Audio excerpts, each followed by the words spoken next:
I remember when I was younger. I was about 8 or 9, the innocent life. Not a care in the world. So I spent a good amount of my childhood playing video games. Yes, video games. It's nothing to be ashamed about. I made friends with other kids who played too. I knew a kid back then who went by the name of Tony. He told me a story about some strange thing that had happened to him while playing Banjo-Kazooie. He gave me specific instructions of what to do and what would happen. He spoke of Mad Monster Mansion and the portrait of Gruntilda that was in there. He spoke, saying if I crashed into the portrait using the fly pad, it would summon up a monster. As a frightened little child, I believed him, till one day I summoned up the courage to try what he told me years ago. Nothing happened. It was just a little lie he told me, a little story he believed. So I did it again and again, countless times, knowing that it was all fake, with nothing to worry about. I found it amusing. I'm not sure why. So I would crash into it over and over and over again, going to that same place where the monster would show up. It never did. That lone pipe outside the mansion you could fit into as a pumpkin was always empty. There was never anything more or anything less. Of course, not everything is predictable. Not everything follows the same routine. I tried it again one day not too long ago. About a week or two. Well, let's just say things took a turn for the worst. You hear those stories and don't think anything about them. Oh, they are just stories. It doesn't matter. It'll be all right, they say. Of course, this time I did it, I almost broke a tear from how terrified I was. I went into the room where Napper was, empty and quiet, with nothing but a huge table and some chairs.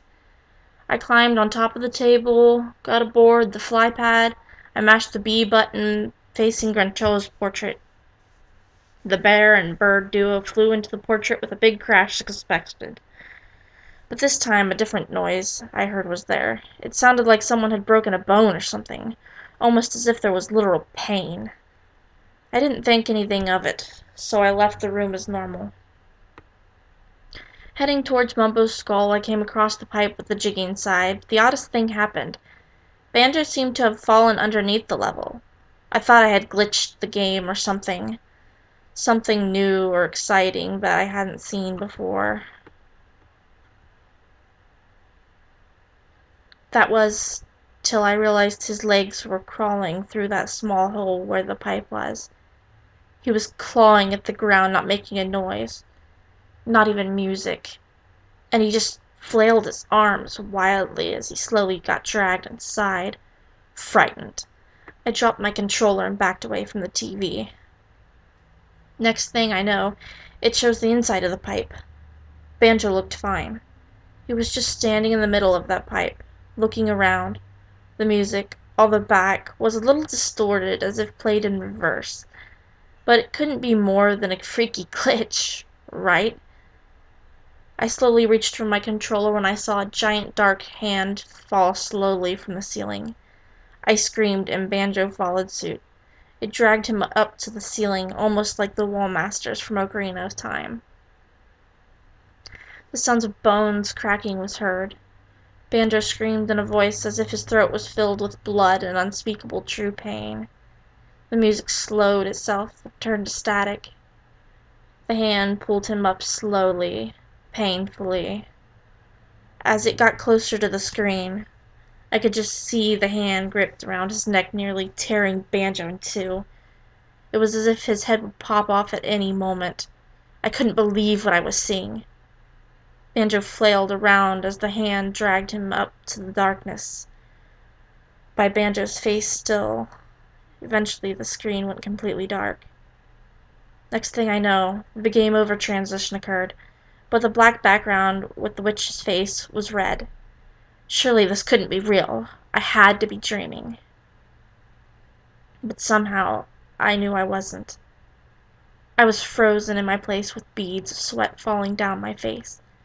Then it happened. To start the game over cutscene. Tooty, Grunty, and Klungo were all together, except it was definitely different. Today, Tooty was strapped into a chair with Klungo standing at her side. Grunty was slowly cutting into Tooty's arm, dissecting her like a fresh piece of meat. The screams from Tooty were too painful to hear while her head shook violently in agony. Grunty held up the knife and continued to pierce through her arm. After it was cut off, she threw it to Klungo, and he started to gnaw on it. Gruntilda's eyes were filled with madness. Wait. No. Madness isn't the word for this. This was a true pleasure from causing pain. A fantasy fulfilled. She enjoyed herself with a wicked and sadistic grin. With the knife she carved into Tooty's stomach, letting the blood flow out and the organs drop to the ground, splatting in a way too realistic for a game to recreate. No way could this be real. No, I kept telling myself it wasn't. But it was, and I knew it. I just couldn't accept it. Grunty held the knife to her mouth and licked fresh blood off of it. Satisfied, but still eager for more, she violently stabbed Tooty in the eye and through the eye across the room. She leaned into Tooty, smiling and chanting quietly as she slowly slit the blade across Tooty's neck. The knife began to slowly drip the blood of her victim. It faded out to a soundless black screen. The TV was definitely on, but there was nothing on the screen. I stood in place, still too scared to move. I still can't believe what I had witnessed. After a couple days, I decided to try it again. Surely no one could sell something like that to the public, right? I went through and crashed in the picture. I was nervous, but I slowly walked up to the pipe. There was nothing. I stood, waiting, but it didn't happen. Everything played as normal. I tried multiple times, but it wouldn't work. Why would it work that one time, but not any other? What came over my game and made it insane? I wish I could have moved, gotten a picture, a video, anything. Anything I could have gotten as a shred of proof. I'm not asking you to believe me. I just want to share my tale with whomever it may interest. I'll keep playing it. Keep trying. This time, prepared, and maybe, just maybe, I can get a single photo of what happened that night.